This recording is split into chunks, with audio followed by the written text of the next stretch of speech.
kalimat-kalimat.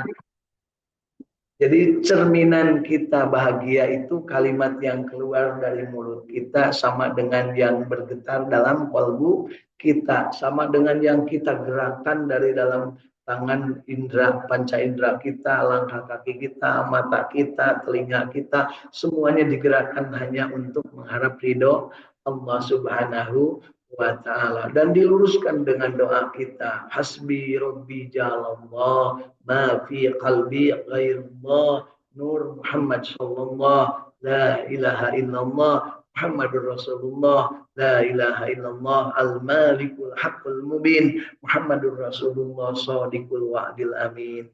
Wiridkan terus Bu, raditu billahi robba wa bil islami dina wa bi Muhammadin nabiyya wa rasula. Berdoa kepada Allah, Rabbi zidni ilma warzuqni fahma. Amin.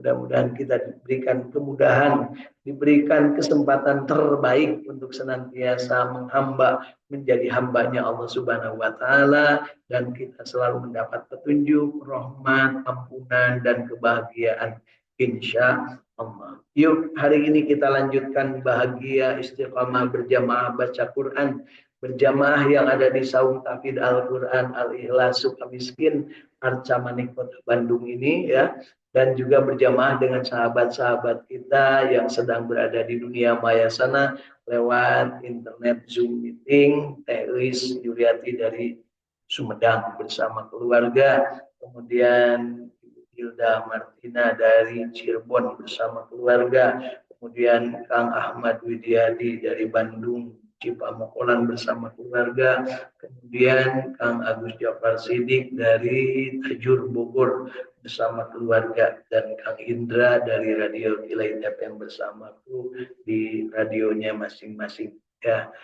Mari Bapak Ibu, yang akan kita baca hari ini adalah surat Al-Anfal mulai ayat ke-53. Surat Al-Anfal mulai ayat 53. A'udzu billahi minasy syaithanir rajim.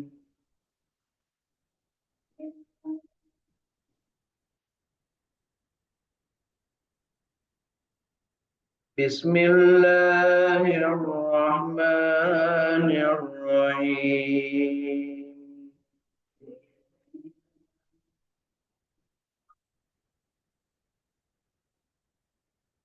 Sudah ketemu Bapak Ibu, surat Al-Anfal ayat 53.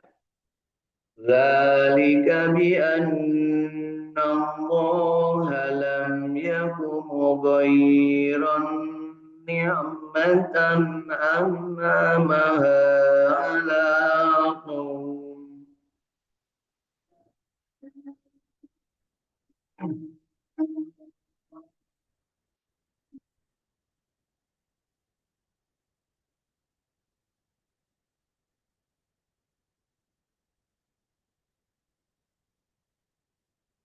أنعمها قوم حتى يغيروا ما بأنفسهم وأن الله سميع عليم.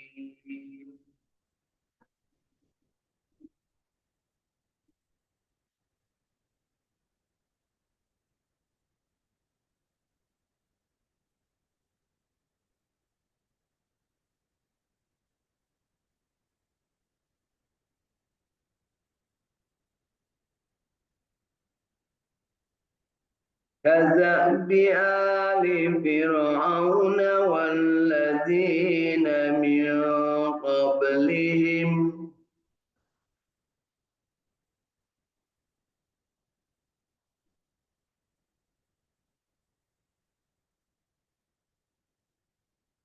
كذبوا بآيات ربهم فأهلكناهم بذنوبهم وأغرقنا آل فرعون.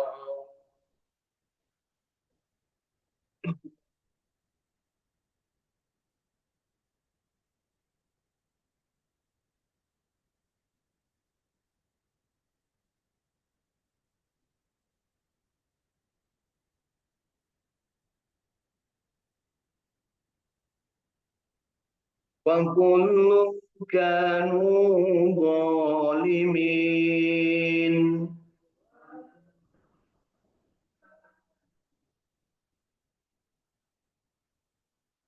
إن شر الدواب عند الله الذين كفروا فهم لا يؤمنون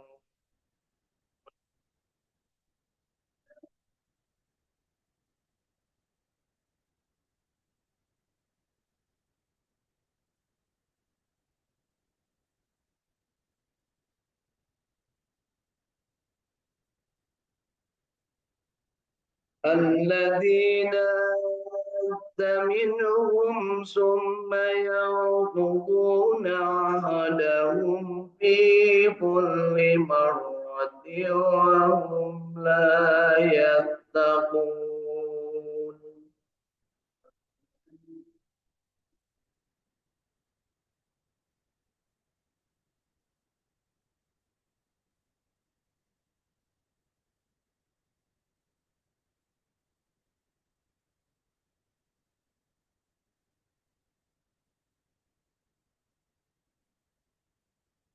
فإما تثقفنهم في الحرب فشرد بهم من خلفهم لعلهم يذكرون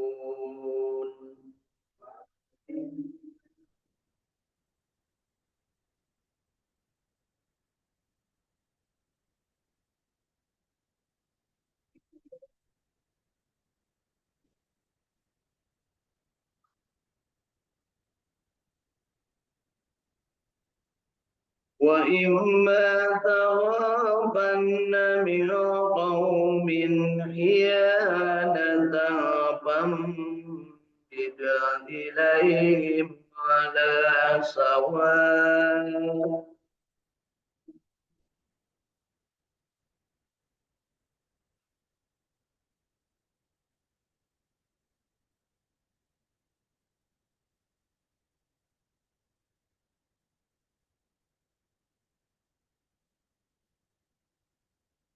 إن الله لا يحب الخائنين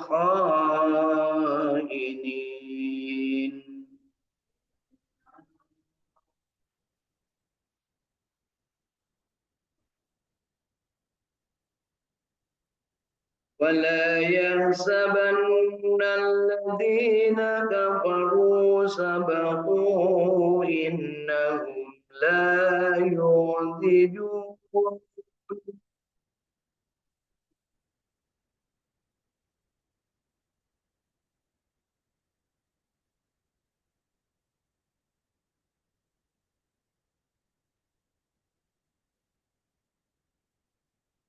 وأعدوا لهم ما استطعتم من قوة ومن رباط الخيل ترهبون به عدو الله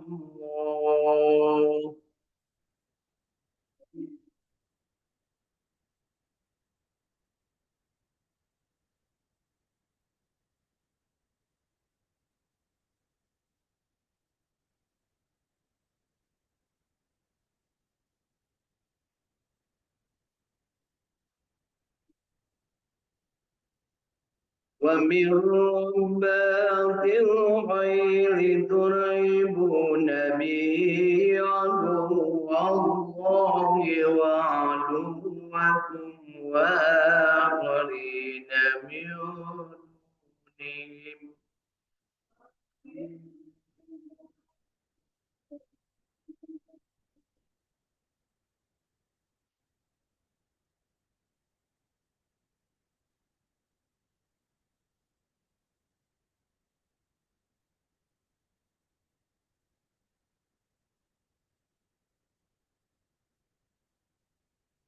وآخرين من دونهم لا يعلمونهم الله يعلمهم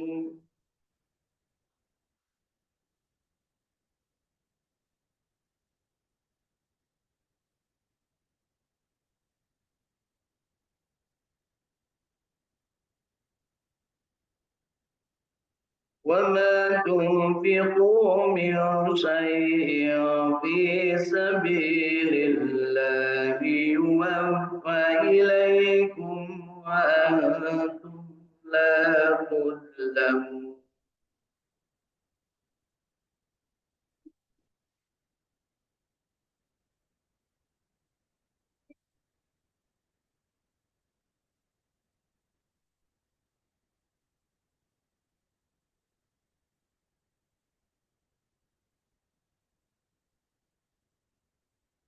وإن جنحوا للسلم فاجنح لها وتوكل على الله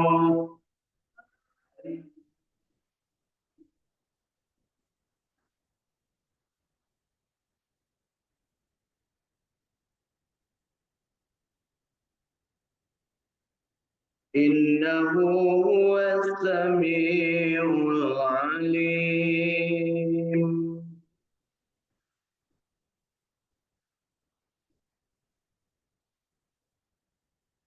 وإن يريدوا أن يخدعوك فإن حسبك الله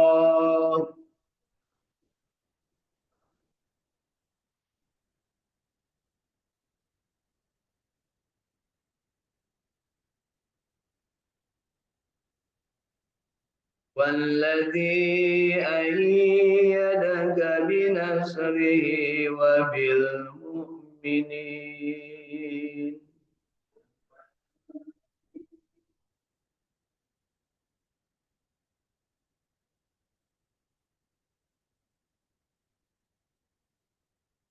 وألف بين قلوبهم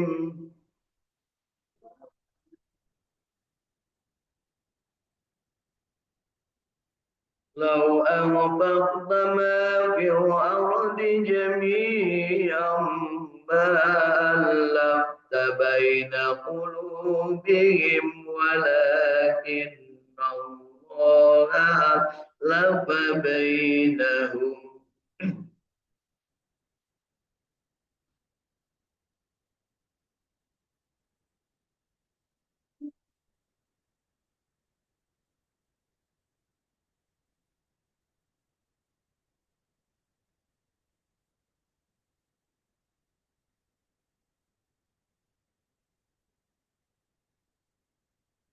إنه عزيز حكيم.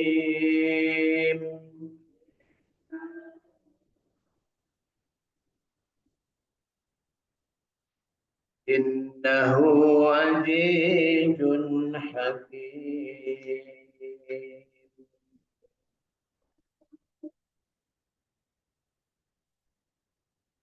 إنه عزيز حكيم.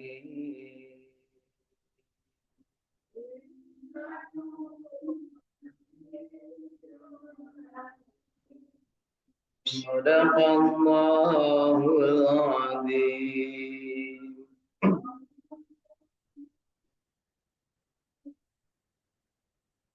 Allahumma arhamna bil Quran. Alhamdulillah Bapak Ibu, telah kita baca 11 ayat ya dari surat Al-Anfal mulai ayat ke 52 sampai ke ayat 63, berarti 12 ayat ya. 12 ayat. Alhamdulillah. Mudah-mudahan bacaan kita yang baiknya, yang benarnya, yang sesuai dengan tuntunan diterima Allah Subhanahu wa taala dan dicatat sebagai amal ibadah, dan yang salahnya tentunya kita berharap Allah Subhanahu wa taala mengampuni kesalahan-kesalahan bacaan kita dan kita diberikan kesempatan untuk terus-terusan memperbaiki kualitas bacaan Al-Qur'an kita. Setelah kita membaca, tentunya kita ingin memahami dengan benar. Mudah-mudahan dengan bantuan kitab terjemah tafsir Ibnu Katsir ya, yang sudah kita biasa pakai ini, dalam bahasa Indonesia, mudah-mudahan menjadi bagian dari cara kita untuk memahami apa yang sudah kita baca. Setelahnya kita juga ingin mendapat pemahaman yang benar, ingin juga kita mampu mengamalkan secara benar. Jadi kita bermohon kepada Allah untuk diberikan kemampuan memahami secara benar. Kemudian kita juga ingin mengamalkan secara benar, dan dari amalan itu kita mendapatkan nikmat berupa rahmat Allah dan berupa yang namanya ampunan ketika berbuat salah. Tentunya Allah lah yang akan memberikan bimbingan kepada kita, dan kita bermohon dibimbing untuk selalu berada dalam yang disebut an'amta alaihim, yaitu di dalam asyiratal mustaqim, dan kita ingin diberi kemampuan juga untuk mampu menyebarluaskan Al-Quran yang sudah kita baca, sudah kita pahami, sudah kita amalkan, dan sudah kita nikmati. Jadi kita menyampaikan Al-Quran ini harus yang sudah kita baca, kita pahami, kita amalkan, kita nikmati, baru menyampaikan. Jangan baru baca langsung menyampaikan. Nantinya akan terjadi sesuatu yang balik kepada diri kita, diakibatkan kesalahan kita. Kenapa? Allah sudah memberikan bimbingan, kaburomaktan indallah, kemurkaan Allah kepada manusia ya siapa yang dimurkai, yaitu adalah orang yang mengajak atau menyampaikan atau mengatakan tetapi dia tidak mengerjakan. Ya, taf'alun wala ta'malun, ya, ngomong tapi tidak mengamalkan, alias ngomong doang. Bahasa ayeuna nama COD, cuma omong doang. Ya, kita harus hati-hati karena itulah ancaman diberikan oleh Allah kepada manusia-manusia yang cuma omong doang, ngajak tapi dia sendiri tidak melakukan, menyampaikan atau berkata tapi dia tidak beramal. Hati-hati ya, mudah-mudahan kita termasuk yang diberikan oleh Allah Subhanahu wa taala kewaspadaan untuk menjaga diri sehingga tidak melakukan sesuatu yang sebenarnya tidak kita lakukan. Ya, baik, yuk kita lihat terjemah tafsir Ibnu Katsir Al-Anfal, surat Al-Anfal mulai ayat ke-53. Yang demikian, yaitu siksaan dari Allah, adalah karena sesungguhnya Allah sekali-kali tidak akan merubah suatu nikmat yang telah dianugerahkannya kepada sesuatu kaum, hingga kaum itu merubah apa yang ada pada diri mereka sendiri. Dan sesungguhnya Allah Maha mendengar lagi Maha mengetahui.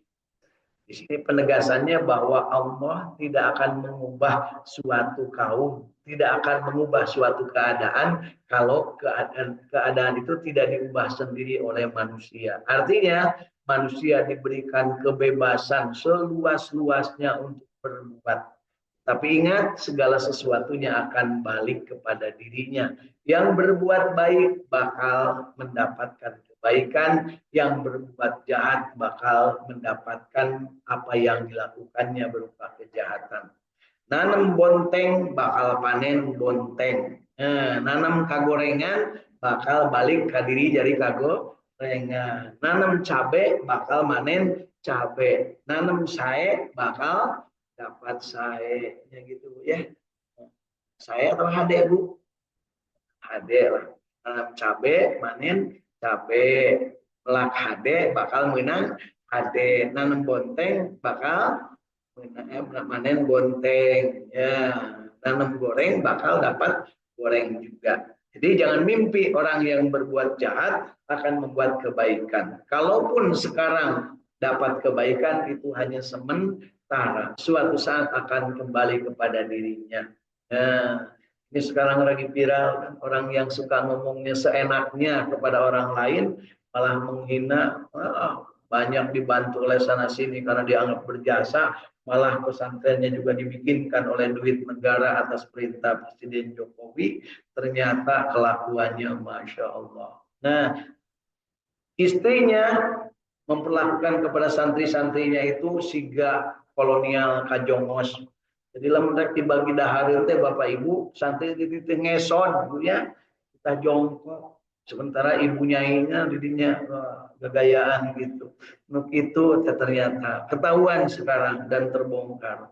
Dan ternyata apa yang dilakukannya itu adalah sudah kembali kepada dirinya. Ini pelajaran bagi diri kita bahwa apa yang kita lakukan yang baik bakal kembali kepada diri dan yang jelek bakal juga kembali kepada diri. Kebaikan bakal balik berupa kebaikan, kejelekan bakal berbalik kejelekan. Ada yang sementara kebaikannya, nah sementara selama di dunia saja dia nikmati langsung di dunia. Ada juga yang kebaikannya itu bisa abadi mengalir bahkan sampai ke alam kubur, bahkan sampai ke alam barzah dan alam akhirat. Itulah yang kita senang menyebutnya dengan tiga hal yang tidak akan pernah putus meskipun manusianya sudah mati, yaitu yang pertama ilmu yang bermanfaat. Jadi yuk kita mencari ilmu supaya dapat manfaat. Karena Rasul mengatakan khairun nas anfa'uhum linnas. Sebaik-baik manusia adalah yang paling banyak manfaatnya bagi manusia yang lain. Rasul juga mengatakan khairun nas man qala umuruhu wa hasuna amaluhu. Sebaik-baik manusia adalah yang panjang umurnya dan soleh amalnya. Nah, dan yang ketiga adalah Rasul mengatakan khairukum man ta'allamal Qur'an wa 'allama. Sebaik-baik kalian adalah yang belajar Al-Qur'an dan mengajarkannya. Mari kita lakukan tiga hal ini ya. Sebaik-baik manusia yang paling berbanyak manfaatnya, maka mari kita berbagi ilmu yang bermanfaat. Ya. Kemudian selain ilmu yang bermanfaat, ada juga yang namanya sedekah zariyah, mewakafkan sesuatu kepada kepentingan umum untuk dimanfaatkan bersama. Selagi sedekah jariyahnya itu dimanfaatkan oleh manusia yang lain, meskipun orangnya sudah meninggal, tetap mengalir amalan nilai pahalanya. Demikian juga ilmu yang kita menyampaikan ilmu dan orang lain mengamalkan atau memakai ilmu yang diberikan oleh kita, maka kita akan mendapatkan pahala amal dari ilmu yang sudah kita sampaikan. Ilmu apa kata ibu? Ilmu cara menggoreng supaya tetutung. Ilmu supaya nyian surabi tutung nangan sabelah. Ilmu tutungnya dua nana lain surabi belum karena jadi martabak. Ya, martabak atau apa bu yang tutung dua-duanya? Bukan, sama telur dadar. Kemudian berikutnya adalah yang harus kita pahami, sedekah jariyah berupa apa?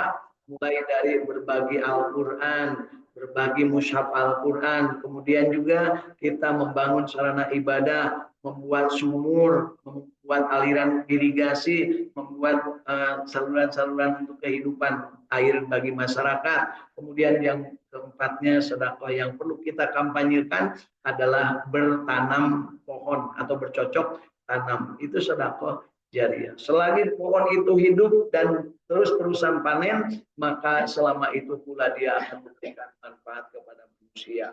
Jadi nanti Bapak ketika sekarang umur 70, nanam pohon, nah ya, katakanlah nanam pohonnya rambutan, tanam pohon. Nanamnya tidak mesti di tanah sendiri, Pak. Boleh minta izin kepada yang lain. Pak, ada tanah kosong, boleh nggak saya nanam rambutan? Loh, untuk siapa? Ya untuk siapa aja, pokoknya saya ingin nanam. Boleh, gitu ya. Nah, dikira tanah itu tanah kita, bukan. Tanah itu milik Allah Subhanahu wa Ta'ala. Hanya kebetulan ada yang disertifikatkan, ada yang batas-batasnya, gitu ya. Nah, kalau di hutan tanam apa silahkan.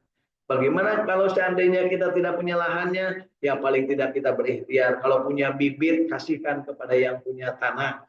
Ya, jadi Bapak Ibu kalau punya bibit, katakanlah apa yang buah yang paling Ibu senangi, duren katakanlah. Selesai makan duren kan enak Bu. Begitu makan duren jangan dibuang tuh bijinya itu. Ya, maka diwadahan kemudian bawa. Kalau kesulitan nyari yang nampungnya, silahkan di rumah saya siap nampung untuk tanaman apapun, ya. Tanaman apapun siap, insya Allah lahannya banyak, ya. Saya punya teman-teman yang punya lahan kosong tidak tergarap, ya.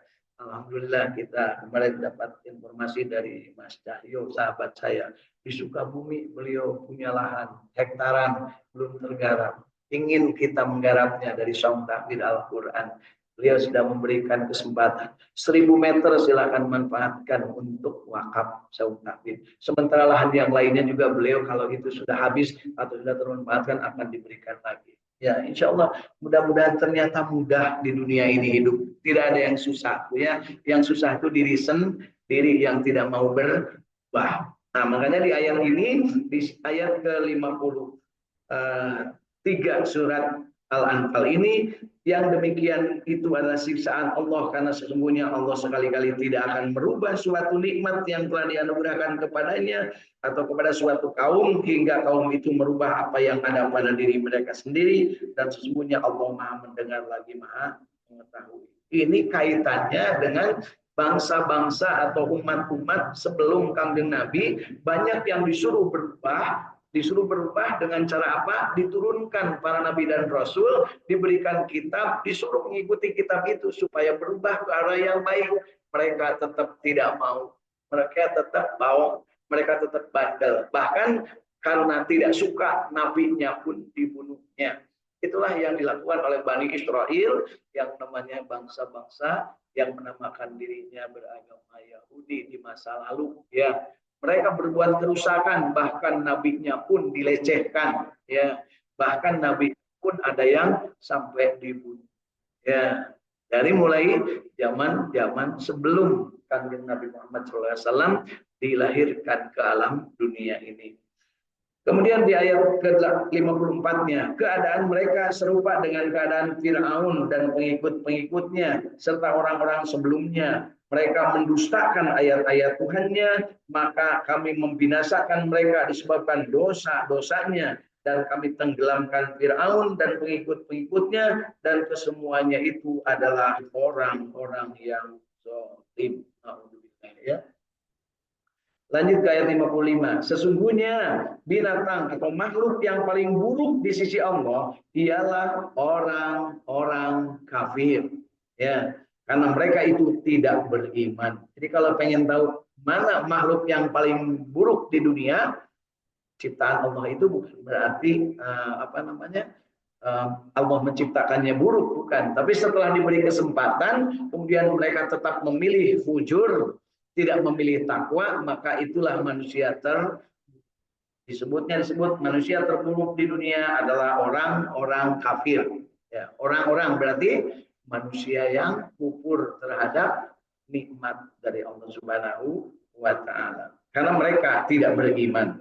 Yaitu tidak beriman itu cirinya apa? Orang-orang yang kamu telah mengambil perjanjian dari mereka, sesudah itu mereka khianat terhadap janjinya pada setiap kalinya, dan mereka tidak takut akibat-akibatnya. Jadi ciri orang kafir itu adalah dia khianat terhadap janji-janjinya. Ya. Jika kamu menemui mereka dalam peperangan, maka cerai-beraikanlah orang-orang yang di belakang mereka dengan menumpas mereka supaya mereka mengambil pelajaran. Jadi cara untuk menumpas mereka adalah cerai-beraikan, jangan suruh dia bersatu. Ya, begitu Bapak Ibu.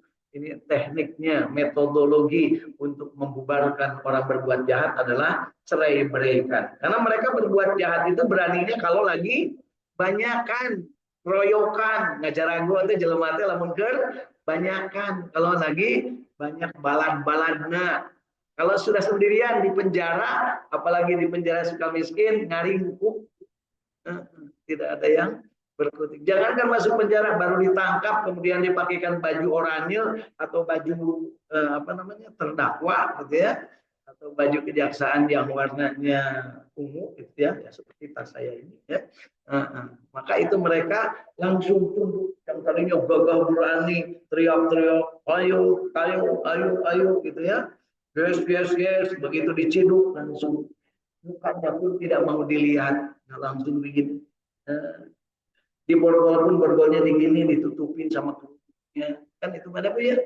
Ibu dia mau di borgol, mata kayak pulas masuk dengan karena jero kerudung Bu bisa disangka di borgol, ya. Nah, jadi seperti itulah manusia, ya. Jika kamu menemui mereka dalam pertarungan peperangan, maka cerai-beraikanlah. Jadi cara menghadapi taktik peperangan, jangan berhadapan langsung begini. Kalau bisa talikung dari belakang, ya cerai-beraikan. Supaya apa?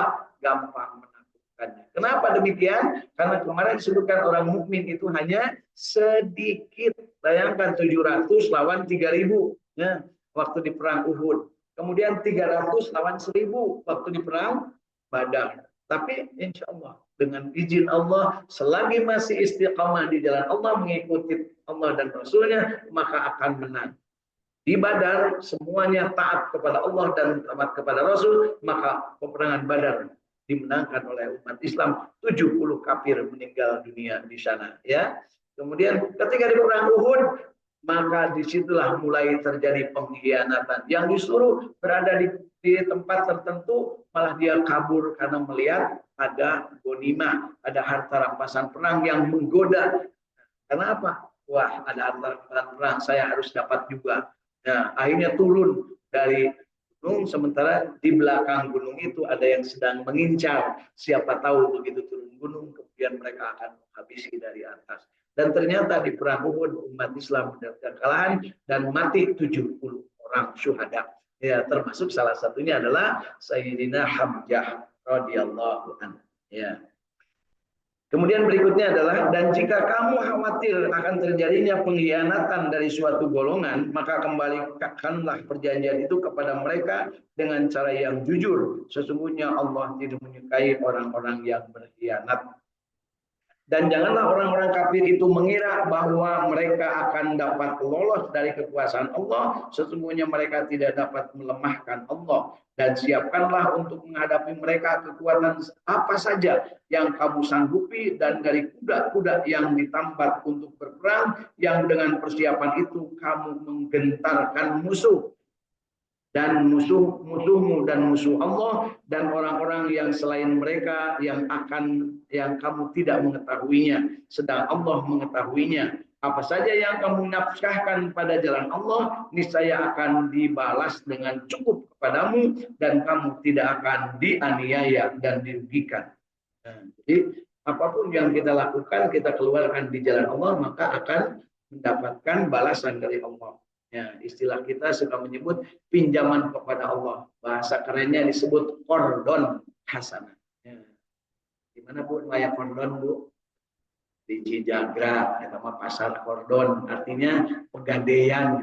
Bu, ada kantor pegadaian, ngagadekeun teh eta teh kordon hasanah. Lamun ngagadekeun kana kaha, ya, menggadaikan jiwa kita, mengungkapkan jiwa kita di jalan Allah, maka itulah kordon hasanah, termasuk harta kekayaan kita. Yuk kita berusaha untuk mendapat kesempatan menjadikan harta jiwa kita menjadi kordon hasanah. Kemudian di ayat ke-61 sampai 63-nya kita baca, dan jika mereka condong kepada perdamaian, maka condongkanlah kepadanya dan bertakwalah kepada Allah. Sesungguhnya Allah layak dengar lagi Maha mengetahui. Dan jika mereka bermaksud hendak menipumu, maka sesungguhnya cukuplah Allah menjadi pelindungmu. Allah lah yang memperkuatmu dengan pertolongannya dan dengan orang-orang beriman. Jadi pertolongan Allah berupa kekuatan dari Allah dan orang-orang yang beriman. Dan yang mempersatukan hati mereka yaitu orang-orang yang beriman. Walaupun kamu membelanjakan kekayaan yang berada di bumi, niscaya kamu tidak dapat mempersatukan hati mereka. Ya, ini juga pelajaran nih bagi sekarang di dunia sekarang, parpol ataupun siapapun, cukong, konglomerat, oligarki dan sebagainya membiayai untuk bersekongkol berbuat jahat, maka tidak akan mampu melawan apa yang dilakukan oleh orang yang beriman dan pertolongan Allah. Sampai keroyokan pun partai bisa jadi kalah oleh yang memang lebih nyata dia berjuangnya. Nah, gitu ya. Yang omon-omon dan yang benar-benar itu akan kelihatan. Ya, walaupun kamu membelanjakan kekayaan, nah meski dibagi-bagi sembako dan sebagainya, tapi kalau Allah menghendaki kalah, maka anggar wae eleh, gitu ya. Tadinya sombong 80% katanya, begitu sampai pada waktunya ternyata orang melihat kelakuan aslinya. Nah, dan mudah-mudahan kita termasuk juga yang memperhatikan dan menjadi saksi dari yang demikian itu. Walaupun kamu membelanjakan kekayaan yang berada di bumi, niscaya kamu tidak dapat mempersatukan hati mereka. Akan tetapi Allah telah mempersatukan hati mereka. Sesungguhnya Allah Maha Perkasa lagi Maha Bijaksana. Masya Allah. Kita diberikan ilmu oleh Allah, diberikan diilhamkan ketakwaan bahwa